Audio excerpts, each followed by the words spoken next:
Hey, friends. So, this is another excerpt from Waking Not Woke, episode 6. It was an amazing, amazing video that ended up being over an hour long.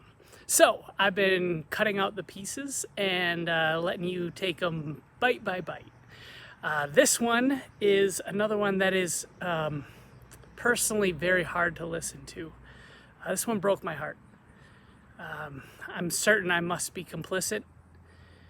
And so, I don't know. I would encourage you to do like I did and take some time after you watch this video and ask God, in what way have you been complicit with racism in your church?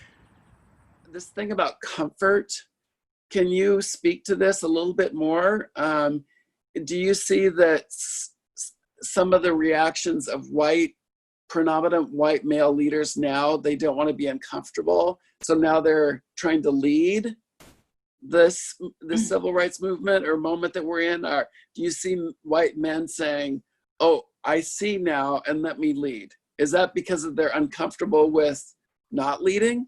What do you think?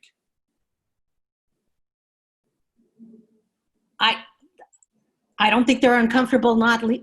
I think they always want to lead. Even things that they don't know are not experienced. They want to lead because that's, again, almost that systemic thing that you see, that they are privileged, they live a certain way. And even though in today, what we see, you still see fewer female pastors or women in leadership. You still see that. You throw in the factor of color, and that's even magnified even more so. And I think what you're going to see is like, okay, we'll hear you out. And again, I've shared this before. We'll hear you out, but we're going to take care of the problem. White males cannot take care of the problem without hearing other people of color and gender. You cannot. And I think that's that part of woke, is that they keep saying, let's get in our committees, we'll talk about it, and then we'll share with you later what we've come up with. But how can you really do that if you're not in the room with the right people? How can white men come together and make a conclusion because that's all they've known? And without hearing what women say or people of color to say. And I think that is, I've experienced that many times. I've felt, hurt by it many times, which is why, by the way, Brett, I called you because I don't feel safe. If I don't feel safe talking to a white male who knows his privilege and it can understand and be humble enough to open up, I won't say anything. Now, I used to be a firecracker. I'm not so much anymore, but I need to find the allies. And the allyship is so important because you're saying, I want to hear you. I want to listen. You know how many decades or hundreds of years actually that we're not listened to? And I think that has really caused a problem. Is the breakdown is that we got to start at the churches. What does the leadership look like? Who are they? Who's making all the decisions? Because diversity is what God created. So why is the leadership not diverse?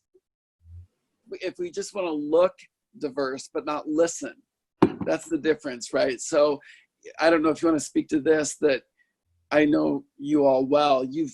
And Lynn, you mentioned this. You've been invited into the table for a photo op, maybe. So we've solved the problem. We don't want to be tokens. Yes. She's in the room, but we don't have to do anything. Is that right? Yeah, so absolutely, but I would just want to, many of you guys know that I was co-pastoring my old church and another church merged together. And I was co-pastoring with a young white guy. And he was often uncomfortable doing ministry with me. And so he didn't want to do like anything that challenged him, he wasn't willing to step up to. So for him, he wanted Pastor Lynn to do all the work and he sit back and take all the credit, right? And so one day we had a meeting and our members were saying to him, we need you to step up. We need you to lead us, but we need you to listen to how we as a people need to be led. And it challenged him and it made him uncomfortable. And so his responses to us became responses out of a very uncomfortable place. So much to the point where he called a meeting and said that God was leading him to move to another church to do something even grander. But it wasn't that God was moving him to do that. It was that he was uncomfortable in where he was at. He was uncomfortable in being in leadership with a Black woman.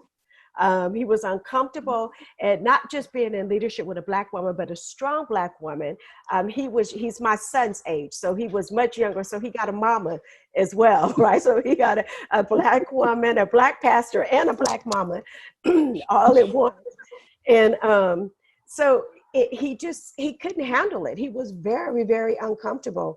And so when we had a meeting with the organization that we were connected to, they didn't even know.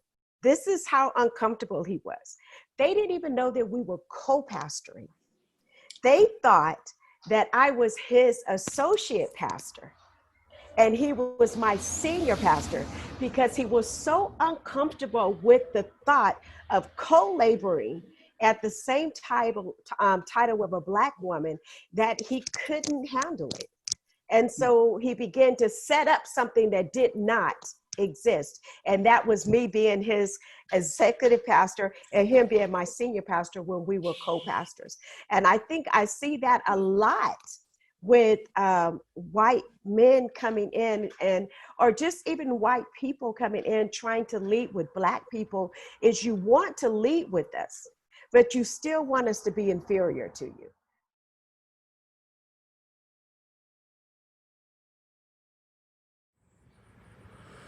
Wow.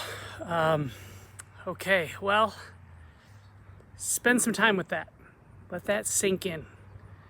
And I will see you all on Monday for another full-length episode of Waking Not Woke.